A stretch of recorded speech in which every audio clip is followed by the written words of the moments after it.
Assalamualaikum warahmatullahi wabarakatuh. Ini datang pertanyaan dari siapa yang namanya nih ya? Belum dari orang Citayam tapi nggak ngenalin nama. Assalamualaikum Bang Rudi, ini daun pepaya Jepang bisa dibuat lele apa enggak? Bisa. Justru daun pepaya Jepang ini orang pada orang bilang obat. Jadi kalau orang butuh obat tuh daun pepaya Jepang yang dicari tuh. Daun pepaya Jepang obat. Kalau untuk manusia banyak lah manfaatnya. Tapi kalau untuk lele, kalau daun pepaya biasa aja udah mujarab, apalagi daun pepaya Jepang. Cuma apa nggak sayang ngasih lele pakai daun pepaya Jepang? Kalau manfaatnya ya pasti kalau ngelihat historinya ya, ngelihat kegunaan daun pepaya Jepang buat manusia aja lebih bagus daripada daun pepaya biasa. Kalau daun pepaya biasa kan kalau buat orang tuh biasanya tuh buat maitin darah. Jadi biar gampang kalau orang digigit nyamuk, gampang bentol, gampang semua dibilang darah manis, banyak-banyak makan pare sama daun pepaya. Darah tinggi apa semua. Pokoknya daun pepaya itu kalau buat lele, ini kita ngomongin lele jangan ngomongin orang. Kalau ngomongin orang terbanyak salahnya. Bukan dokter, bukan ahli herbal lagi dibilang. Kalau buat lele itu daun pepaya biasa. Daunnya aja kita potesin tuh, kita cacah terus kita blender. Nah, blender itu airnya itu ini kita saring tuh. Airnya itu kita aurin ke air. Kita hasil airnya cepak kita aur-aurin aja. Kita guyur-guyurin tuh ke air biar jadi kandungan air itu ada kandungan air daun pepaya. Nah, daun pepayanya yang udah di blender udah halus, sudah kita peres ini ampas daun pepaya ini bersama batang pun nggak apa-apa. Batangnya kita blender kita habisin juga.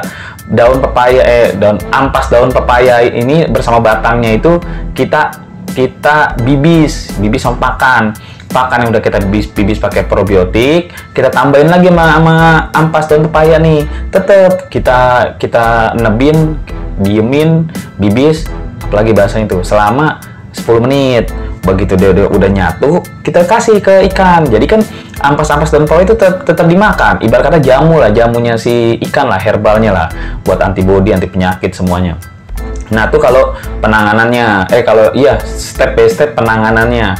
Nah, sekarang banyak yang bertanya lagi, Bang, kalau daun pepayanya nggak usah diolah, bisa nggak? Bisa.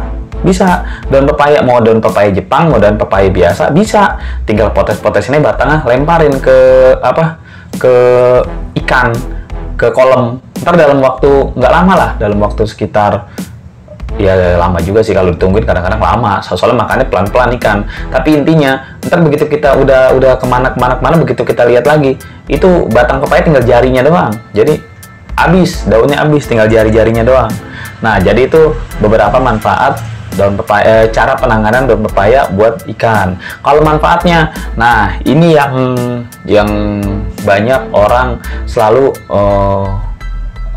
bahasanya tuh kalau bukan gosip, bahasanya tuh kepercayaan. Jadi ada peternak ikan yang percaya kalau ikan gue kasih daun pepaya nih 3 hari sekali, gue kasih daun pepaya nggak bakal gantung, kematian sedikit, nggak stres, nggak apa semua. Itu masing-masing kepercayaan.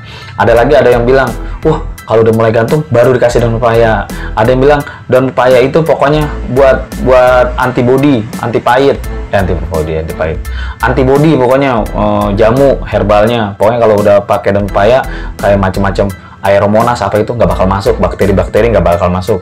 Itu sebenarnya kalau saya pribadi sampai detik ini ya, masing-masing kepercayaan. Karena ada orang juga yang nggak percaya. Oh, kalau kena Aeromonas mah penanganannya begini. Kalau buat antibody mah penanganannya gini, pakai kunyit ini semua buat antibody. Oh, kalau daun pepaya katanya buat nafsu makan. Enggak. Yang bikin nafsu makan mah bawang putih katanya. Bawang putihnya digerus gini. Jadi masing-masing orang. Sementara daun pepaya itu tetap selama lele dikasih daun pepaya. Nih kalau jawaban saya bener ya. Kalau versi saya ya, selama lele dikasih cara-cara tadi tuh di awal tadi dikasih daun pepaya, insya Allah lelenya kematian minim, ngegantungnya jarang, airnya pun hijau seger pokoknya. Memang daun pepaya tuh bisa dikatakan kalau kita manusia ibarat kata dia vitalitas tubuhnya lah. Bener, penting daun pepaya. Makanya saya selalu bilang, di setiap kolom-kolom lele kalau bisa tanamin pohon pepaya.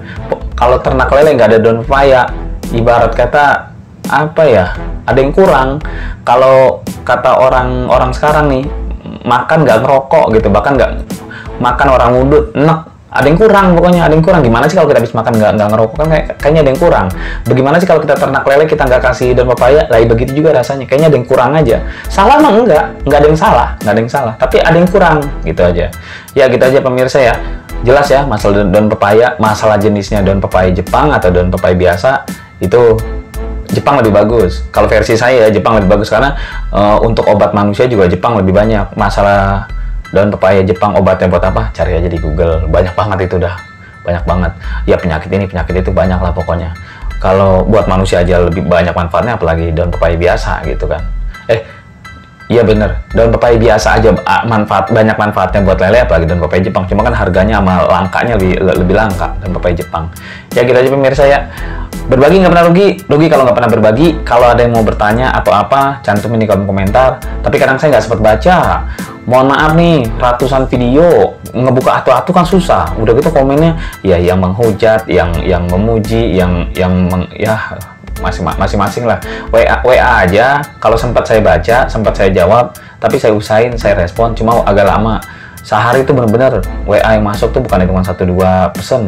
Kalau ngomong begini, apalagi saya juga sekarang nih lagi agak sedikit vakum, tambah lagi ada bibi meninggal kemarin, jadi makin ribet lah. Tapi saya usahain, saya respon, berbagi nggak pernah rugi kan.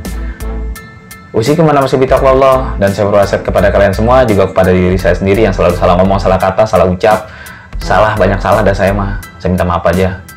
Kita yang penting semuanya selalu bertakwa di jalan Allah. Wassalamualaikum warahmatullahi wabarakatuh. Nah, itulah diskusi kita. Tulis di kolom komentar apa yang kamu pikirkan agar kita bisa mendiskusikannya lagi. Yang belum subscribe, jangan lupa subscribe dan aktifkan lonceng agar channel ini terus terbangun dan kamu menjadi yang pertama mendapatkan pemberitahuan video untuk diskusi-diskusi kita yang lebih seru lagi.